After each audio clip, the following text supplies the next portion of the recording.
What's going on, guys? Andrew Piluk Hockey here, back again with another video. Today we're going to be talking about the Toronto Maple Leafs 3-1 win against the Ottawa Senators, and I'd also like to give you guys an update on this channel going forward and an update on the Leafs through 3 games to start the year. I'm okay with how they've started, but there's definitely a lot of improvements that need to be made to this team. But if you guys are new to this channel, make sure to like this video and subscribe. I'd really appreciate it. Join the squad. Lots of videos coming up. There's been a bit of a period here where I haven't been making videos. That'll be explained, but to keep it short, basically I needed a little bit of time to just relax from posting so much. I have multiple channels, I have multiple podcasts that I'm working on, so there's a lot of things coming, and I needed a little bit of a break. But let's waste no more time. Let's get right into it here. The Toronto Maple Leafs against the Ottawa Senators, they win 3-1, like I said, to improve to 2-1-0. If you're looking at some of the stats here in terms of shots on goal, 29-21 in favor of the Leafs. The face-off percentage, the Leafs have been doing quite well in 65% to 35%. I'm sure David Kampf and guys like Jason Spezza have a big part in that. In terms of power play, the Leafs, they're still not really good on the power play, which is very unfortunate. 0 for 3. The Sens were 1 for 2. Penalty minutes 6 to 4. Hits were 37 to 29. Blocks 22 to 9.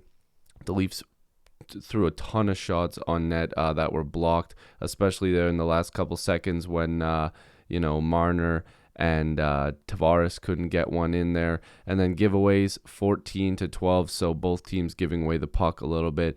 Now we're going to look at some stats in a second, but as we've seen, and it happened in this game as well, the Leafs do not play a full 60 minutes. They didn't in this game. They haven't played that to start the season. That's something that needs to be addressed and something that I'd like the team to work on going forward. I'm sure Sheldon Keefe has mentioned that. I also want to talk about Sheldon Keefe and what was talked about on Hockey Night in Canada in regards to his Game 6 speech against the Montreal Canadiens. We'll get to that in a little bit. But more on this game in terms of the scoring. The first period, Wayne Simmonds got the first goal, assisted by Rasmus Sandin and Travis Dermott. Sandin made a really nice pass, and then Kerfoot scored a really nice one again, and a nice feed from Nylander, who's been on fire to start the year. Josh Norris scored one for the Sens in the second period, and then you had Michael Bunting score his first as a Leaf in the regular season, assisted by Kerfoot and Liljegren. Bunting looks really good, and I'm glad 3 guys here got their first of the season. You're going to see more and more as we get into some stats throughout the game. You see time on ice. Marner played 20 minutes, Kampf 16, Nylander 17, Tavares 19, nearly 20 minutes there. Spezza, his face-off percentage was really good. Kerfoot was really good. Look at Kampf, 77%. Tavares even at 68. These guys have been contributing quite a bit, but this is the reason. These are one of these stats here why the Leafs wanted to get a guy like Kampf. They want this guy to win faceoffs and play a really good defensive game, which I've been seeing. You're seeing the Leafs start to line match, and I know it's early, but they're trying to get a feel to have a defensive third line that can go against teams' second or even first line, depending on the skill set of the team. And that's no diss or anything like that, but it's just the way that the game unfolds. I thought in times during this game there was a lot of terrible calls. Again, the refereeing hasn't been too great. There was a lot of missed calls, but that's kind of been a story to start the year. The cross-checking rule, everything's kind of up in the air, and I guess not just for players but for referees as well. They kind of have to get going a little bit. But I don't think that this game had too many crazy events. I thought Jack Campbell was really good last night, and of course Mr. Bishop as the backup. Alex Bishop was the backup University of Toronto goaltender. Let's just not say that Toronto had problems with their cap situation. They have Hutchinson up now.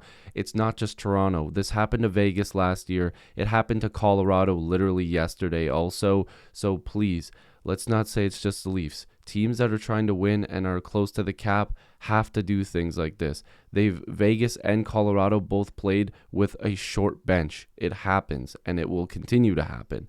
So if we're looking at stats to start the year for just getting past that game, this is starting to look like the playoffs last year minus Alex Galchenyuk.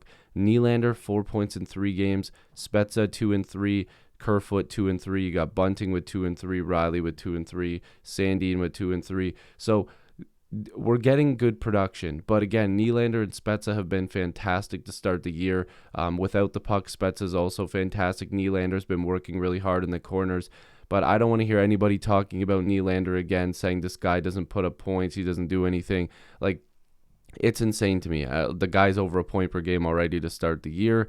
You're wanting to see guys like Tavares and Marner get going here, start to score a couple goals, but it might take them a few games if they're on a bit of a cold stretch. This happens quite a bit. And then, of course, Austin Matthews hasn't played yet, so we're not going to see anything from him. But moving past that game, I want to briefly talk about what was discussed on Hockey Night in Canada in regards to Sheldon Keefe's Game 6 speech against the Montreal Canadiens. Now, this was because the panel didn't like that Keefe was like, really like, who wants to be, a legend? You need to score. Like, this is all or nothing here. Like, we need to score. Like, who's going to do it type thing.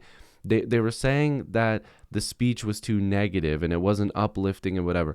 Again, I know some of those guys have been in dressing rooms, in NHL dressing rooms. They've been on really good teams. They've been on cup performing teams. But I've had coaches even playing on my traveling teams from years ago that were very intense during intermissions and not always positive and uplifting, and it worked because we needed to go out there. We needed to get yelled at a little bit and go out there and play a game, But I don't understand how they, like, I seen a tweet, and this is the reason why I wanted to bring this up, because this is exactly what I was thinking, and I'm like, thank God somebody else said this. The Leafs went out after that speech and dominated that overtime. A fluke goal sent it to Game 7. The Leafs looked like the better team. Carey Price was absolutely amazing. And the Leafs looked fantastic. And a fluke goal went in. And that's just how hockey goes sometimes. They didn't have the clutch gene that night. They didn't have the right amount of intensity to score that last goal that they needed. But they were intense. They got a lot of shots on goal, but Carey Price was fantastic. The Montreal didn't have any shots on goal, and then boom, they just score one out of nowhere. So that speech worked to a degree. They just couldn't bury it. They couldn't finish. And that's a problem. But let's not go out there and on a Hockey Night in Canada and make false accusations and make false claims. These guys are former NHLers, and they know the game, whatever.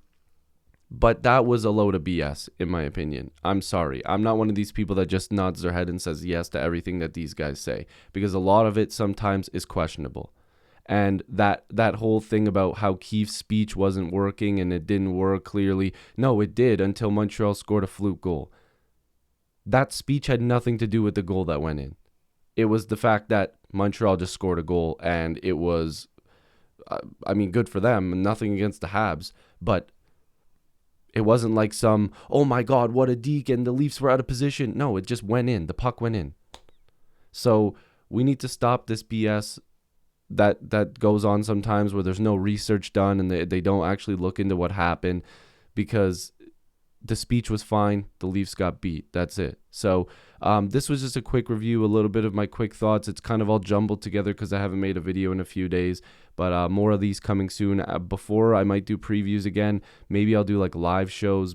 I don't know. I'm trying to figure out the best way to do this because I am quite busy. So if you guys are new here, make sure to like this video and subscribe. I'd really appreciate it.